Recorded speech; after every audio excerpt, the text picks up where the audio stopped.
Welcome to Season 2 of the Food for Thought podcast. I'm your host, Erin Hellstrom. Thanks for tuning in today.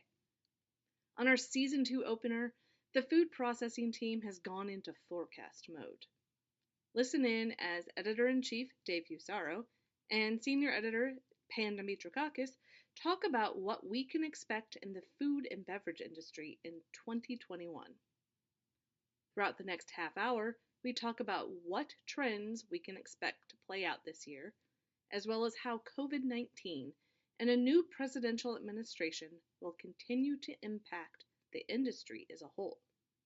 Enjoy the episode and be sure to rate, review, and subscribe to the Food for Thought podcast on your favorite podcast streaming app.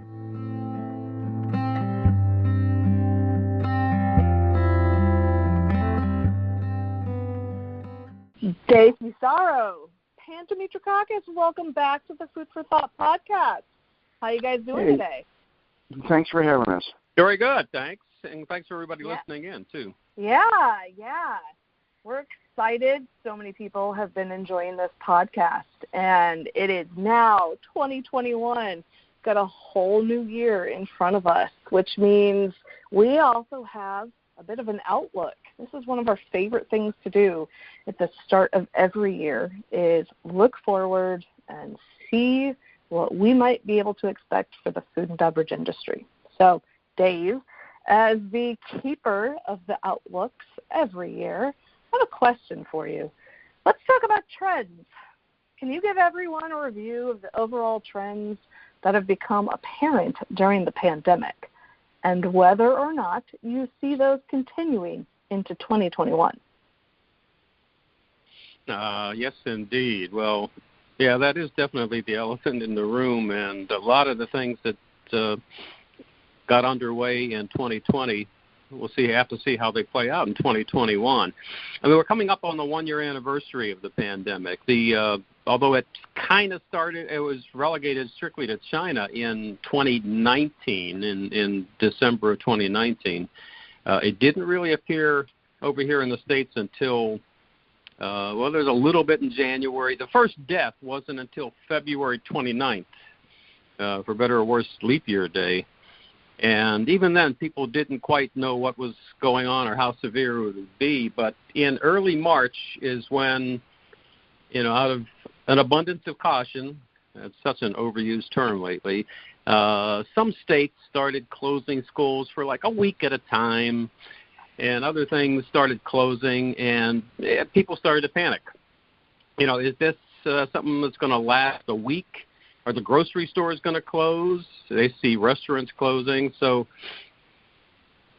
in March of last year is when things started really heating up in terms of the pandemic in the U.S.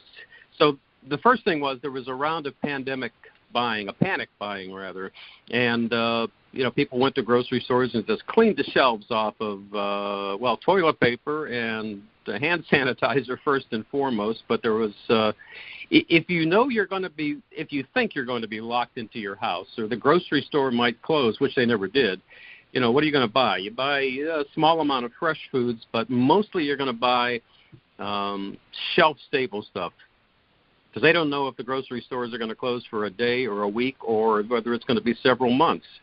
So things like canned foods, especially soup, shelf-stable items like boxed macaroni and cheese and frozen pizzas, they were flying off the shelves. And the companies that made them were doing just fabulously.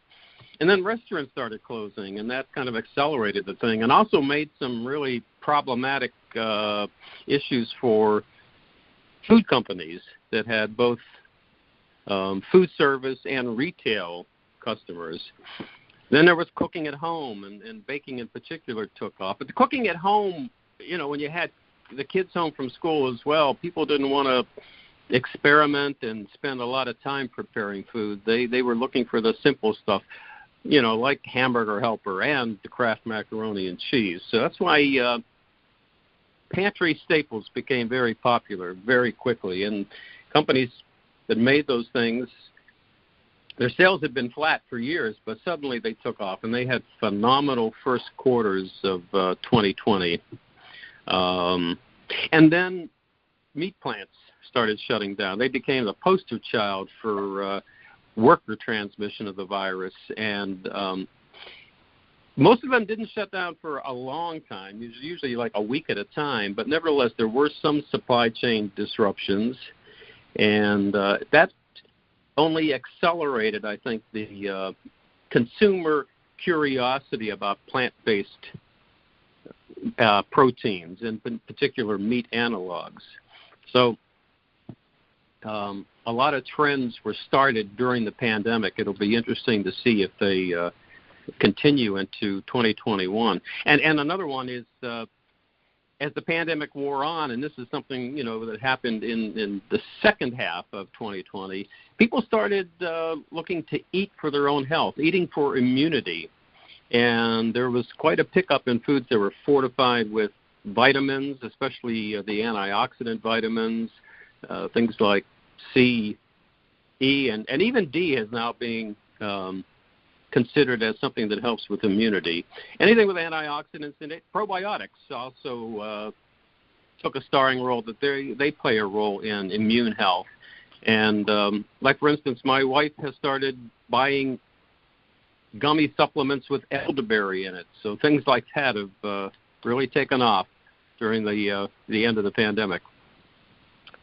Yeah, for sure. I know I already had a vitamin D deficiency before all this pandemic, and trying to find vitamin D now in a pharmacy or a store has become almost as elusive as finding toilet paper was back in March. One of the things you brought up, Dave, it talked about the meat plants shutting down. And Pan, you cover a lot of the plant operations side for the food processing brand. And you were the one who, on the website was definitely posting all of the different things going on with the meat plants. So I want to talk to you a bit about that. You have a great vantage point to talk about how food company operations changed during the pandemic. So first of all, what do you make of the surge of popularity in center store products? Well, as Dave said, there is a big incentive for consumers to stock up on center store products because they knew that they would be stuck at home for a while and they weren't sure of their supply. And as he said, that's why a lot of processors like General Mills, Tyson, Campbell, Kraft Heinz all saw huge gains in sales of those products that they are continuing to enjoy. Even comfort foods like snacks, potato chips were up 30% in March. Popcorn was up 48%. Now, the big question that these companies are going to be asking themselves right now that vaccines are on the way and the end of the pandemic is in sight, is how long will this last and which of these tendencies will persist after the pandemic is over? And there's a couple of things to take into account here. For one thing, I've seen speculation that more people will remain working at home, or at least work at home more than they did before there was a pandemic, simply because they found that they liked it, and the companies have found that it's something they can do, and it's a way that they can accommodate their employees. And then the second one, I think, would be that a lot of consumers have been forced to learn at least the rudiments of cooking. And they may find that putting together a meal every night, or at least most weeknights a week, is something that they want to continue doing. It's something that they can use to keep their family's diets under control, and it helps a lot with the food bill. So if there is a bit of stickiness, or if that trend has legs after the pandemic, then we're going to see a certain amount of continued demand for center store items and the kind of pantry items that can help people cook. So it's all speculative at this point, but I think it's safe to say that consumption patterns probably will not be exactly as they were before this all started. During our early episodes of the podcast, which happened to be earlier in summer 2020, something we kept talking about was the supply chain. And yes, that hasn't seemed to change a lot. I mean, it has and it hasn't since we first aired those early podcasts. As we know, there's been a lot of disruption in the supply chain due to the pandemic. Why do you think that happened, and are there any permanent changes likely? Well, the biggest disruption initially was in the need to move quickly from food service to retail channels, because as restaurants closed down or switched only to delivery, and as consumers, were seeking more and more to get their food from grocery stores, there just was a great suppression in the food service channel and a great surge in the retail channel. In many cases, producers were not equipped to handle that. Probably the biggest example was in liquid milk. A lot of liquid milk is destined for food service and especially institutions in the form of those half pints of milk that school children drink with their school lunches and breakfasts. Switching to retail production was so difficult that in many cases it couldn't be done. There were cases where dairy farmers were literally told by their co-ops to dump their milk because it wasn't worth the trouble of coming to pick it up. And that had entirely to do with processing and especially packaging, simply because it wasn't easy to switch from, say, half pint for institutions into half gallons for retail. It's just not something you can do on a dime, or even in some cases at all, without major retooling and rethinking of your business plan. And so now, as demand has evened out between food service and retail, and as it will continue to even out during, after the pandemic, then that situation will alleviate, but it was sort of an object lesson in the fragility of the supply chain. And then in terms of permanent changes to the supply chain, what we might see is at least some backing away from the just-in-time model of delivery.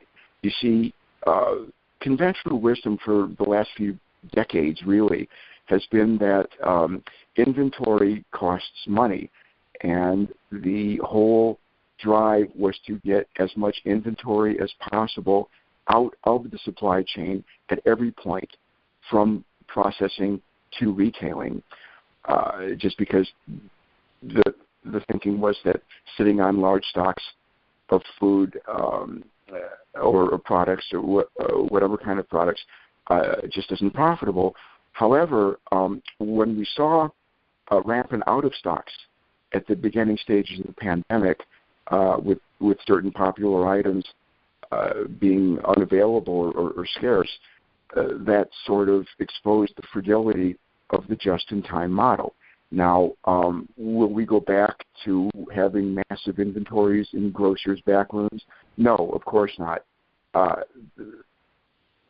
That's never going to be viable, and especially not after the pandemic. However, the supply chain might very well be tweaked so that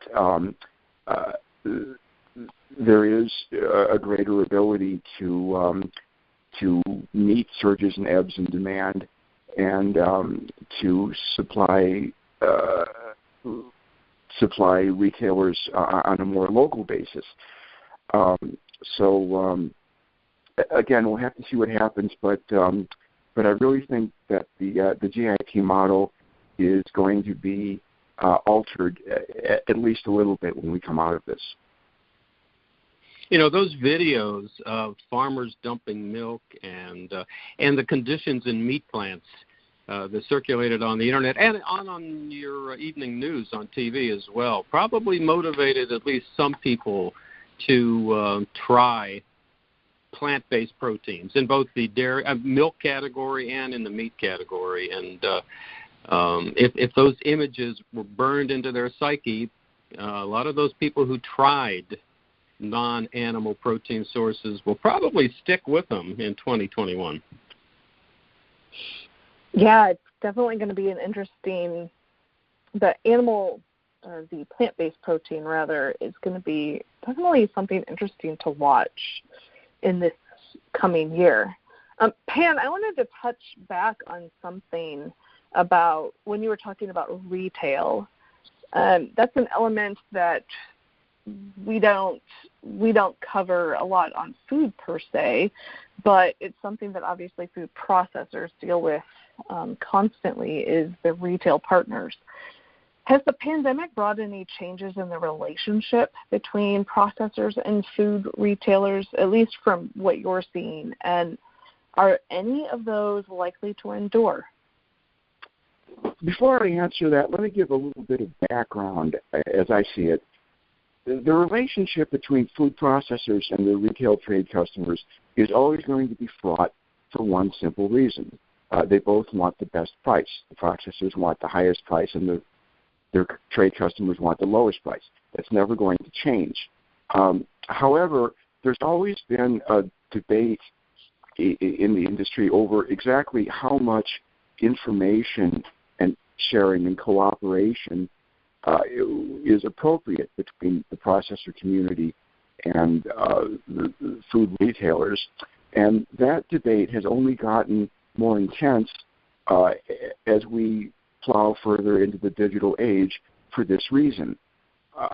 Grocers have a wealth of information and data about their shoppers that they gather through digital means, loyalty programs, just generally tracking consumer purchase patterns.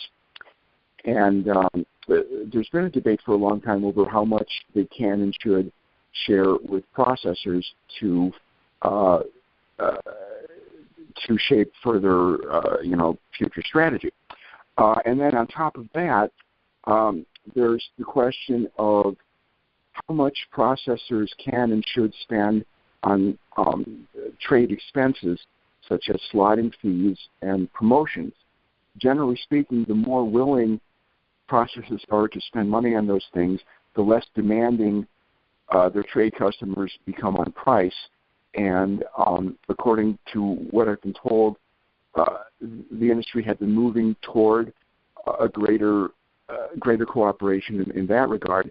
Now along comes the pandemic, and grocers have a lot of trouble getting the stuff that their customers suddenly are demanding. And the lesson that a lot of them are taking away is that it's good to be in bed with the big boys. It's good to have large processors as your suppliers, because those people are in the best position to find what you need and to make the adjustments that need to be made to make sure that you have in your stores what your customers want. We saw that with companies like Kraft Heinz and Mondelez and PepsiCo cutting back on marginal SKUs so that they could devote more resources to pumping out the mainstream products that were suddenly in greater demand. So I'm guessing that at least some of the major food retailers, the major grocers, are grateful that their major suppliers were able to come through like that. And the bottom line, as I see it, is that this can only help the nature of cooperation between retailers and processors in many respects going forward after the pandemic is over. One interesting thing that didn't happen during the pandemic, that it has happened in previous economic downturns, was a movement toward private label store brand products. It's interesting that when the economy starts crashing, most people tend to gravitate toward cheaper stuff, but it didn't happen this time. They seem to take comfort in the familiarity of buying real Oreos made by Nabisco or Mondelez, and cereals that were made by Kellogg or General Mills and not going to private label products just out of saving a few dollars. That is a great observation. I mean, and who could have predicted that sort of purchasing behavior? Speaking of purchasing behavior and, maybe some of the business decisions behind things, Dave, you cover a lot of the business side of food and beverage. Can you talk to the audience about what kind of business trends you're seeing? Well, for one, the big food companies, as I said earlier, they've had a difficult time over the last 5 years in growing top-line sales. They managed to do some things internally to save money, and their profitability has been okay, but their top-line sales have been going down. They did phenomenally well during the pandemic. Most of them had familiar products, famous brands, and as a result, they did just fine. They had great fiscal years or years during 2020. The little ones seem to suffer a little bit. If they didn't have reliability in your supply chain, and somebody like a General Mills or a Coca-Cola can, of course, exert whatever pressure they need to keep their supply chain coming. But if you were a smaller company, you probably had more difficulties, and it wasn't a great year for small companies. But the question will be whether they can sustain the sales growth that they've enjoyed during 2020, whether that'll continue into 2021. Also, kind of an oddity, there were few big acquisitions last year. I mean, Mars bought Kind late in the year, and earlier in the year, Fusaro bought the Keebler cookie and cracker business from Kellogg. But there were no real blockbusters, I think, during the year, which is kind of odd, too, when you consider how low interest rates have been. But I think the big companies were busy just trying to keep up with demand, and maybe they'll look to acquisitions during 2021, because certainly interest rates are going to stay low throughout this year. A lot of them too. This pandemic started in China, and I was at the financial analyst meeting in February, and companies like I think General Mills and PepsiCo were talking about. They were warning the financial analysts early in February that there was some little flu going around in China, and we're going to close our plant in Wuhan, probably just for like a week. It's not a big deal. It's never going to affect our U.S. sales, but we just want to warn you, financial analysts, that our Chinese sales are probably going to be a little depressed for, maybe this first quarter. But, obviously it spread throughout the world, and I think a lot of companies are rethinking overseas production. There's a lot of uncertainty in the world, and with trade issues with China. China's not the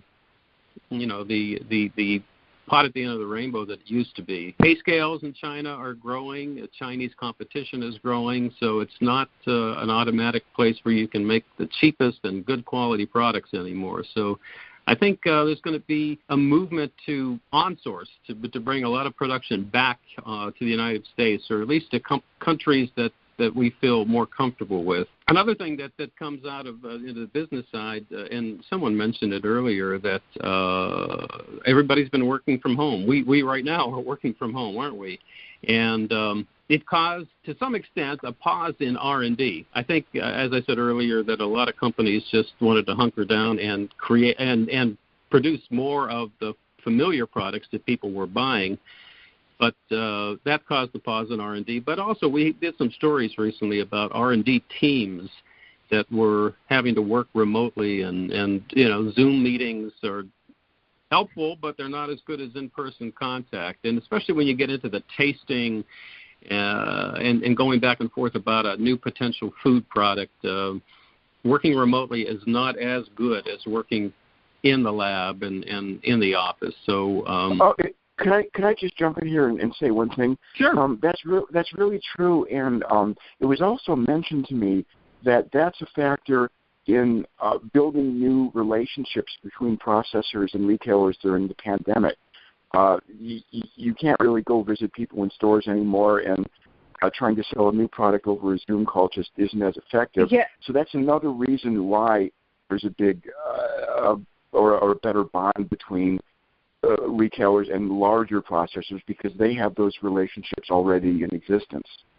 Well, and shameless plug to all people listening to pretty much at least half of our 2020 Food for Thought podcast episodes, because we did actually, I spoke to all three of our R&D teams, and that was one constant. I definitely kept asking how COVID impacted that product development and R&D cycle, and yes, I know with our processor of the year, they talked about, they really took to Zoom, and even when we did a report on our formulation trends, one of our recent podcasts as well, talking about those relationships of not being able to go and meet face-to-face and just that impact. Yeah, you can only have so much fun over a video call or so much relationship building and networking over a video call.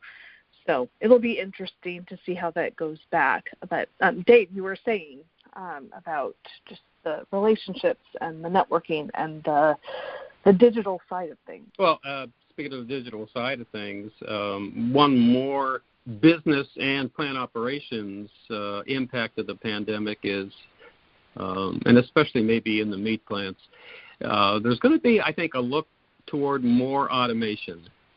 Not only because it increases flexibility in manufacturing, but if you can take workers out of some of these processes, they're not going to call robots and aren't going to call in sick, and they're not going to be affected by the pandemic. And there also was a lot of remote monitoring of equipment and troubleshooting. So this pandemic forced food companies who have, in terms of the big picture of industry, food has probably been a little behind in terms of automation and the higher levels, like the industrial Internet of Things. But the pandemic forced a lot of progress in that area, and I think the experience has been good. So that's probably something that's going to carry into this year. For sure. One of the things you'd mentioned as well is, the consumer analyst meeting, and I remember that. I remember you were at the meeting and mentioning in an email back to the office, hey, people are talking about this. We were posting a couple of articles about COVID at the time, and now here we are. However many months later, almost 11 months later, here we are. And you also mentioned something about international relationships and kind of where we are in the world and how we are working with other, just trade, global trade. There's a lot to unpack there too. But let's do ourselves a favor and let's put the pandemic aside for a second. And let's talk about 2021, which, the whole gist of why we're here today. Let's talk about what's coming up in 2021. Dave, give me your thoughts on that. The new year is underway, and vaccinations, to bring the pandemic back into the picture for a minute, vaccinations are well underway. So it'll probably be not too long, hopefully, that we at least achieve herd immunity, and before too long, maybe near total inoculations. So that's a bright spot going into the new year. In a couple of days, there'll be a new presidential administration taking over, and Biden and Harris and the Democrats in general are perceived to be probably more pro-labor unions than the administration in the past. Probably a little more lax on immigration too. And while the labor situation will financially be a negative impact for some of the big food companies, in terms of worker retention and worker recruitment, having a happier labor force will probably, serve them well. And a $15 an hour minimum wage, if that ever comes to be, again, will hurt financially, but probably feel pretty good when you have a lot of qualified workers who are happy to work at your company. The stock market responded very positively to the Biden election, back in November and December. So the bigger financial markets seem to be comfortable with the new administration. There are two regulatory issues, labeling type issues that are coming up this year. One is the Nutrition Facts Panel, which should have been done last year. The effective dates for different companies were actually during 2020. But because of the pandemic and because the FDA had other things on its mind last year, the enforcement of that was pretty lax. But the FDA has already sent out some notifications that it's going to start enforcing the new Nutrition Facts Panel in 2021, and they're going to be pretty strict about that. The other labeling issue is this is the year finally to get your act together on bioengineered foods or GMOs. The effective date for that is actually January 1st of 2022, but obviously you have to get the new labels printed and figure out what strategy, what tactic you're going to take on that. So those are two regulatory labeling things that have to be done this year. And yet on the issue of worker recruitment and retention, it's going to be interesting to see how companies continue this work-at-home thing. Again, three of us are working from home, and I don't know that I'll ever go back to an office. It's working pretty well for both me and my employer. So companies are going to have to invest in some technology to make sure that works well. Workers seem to be happy doing it. That can't hurt in terms of recruitment and retention. So working from home, not a thing for factory workers, of course, but for office workers, executives, and maybe even the R&D teams. That's something that's going to have to be accommodated in the new year. And, despite all the things we talked about and trying to remove, again, the pandemic from the discussion, still the million-dollar question is going to be, how will consumers consume and buy foods in this new year? So it'll be a question of whether or not they go back to high-end products and exciting ethnic products and sampling new and exciting things that supposedly were going on, more than a year ago, or whether they've rediscovered their love of frozen foods and boxed macaroni and cheese dinners and simple things from trusted brands. 2021 is definitely going to be an interesting year to watch, just to see how we unravel and kind of unpack from everything that 2020 brought us. Yeah, hopefully it'll be a little less interesting than 2020. Oh, gosh. Hopefully, yeah. So. It'll be interesting to watch. You brought up, too, the R&D element and so a lot of people being at home. I wonder if the R&D teams also working a little more remotely might play into some of the development, some of the products that are developed early 2021 and going forward. It'll be interesting to watch for sure. But with that, especially from our respective home offices, I want to thank you both for sitting down with me today. It's always informative to listen to both of you. Pan and Dave, you have so much knowledge and intelligence about the food and beverage industry, and I'm excited I'm excited that everyone else gets to, hear it from both of you, not just what you write about, but also articulating it in a podcast.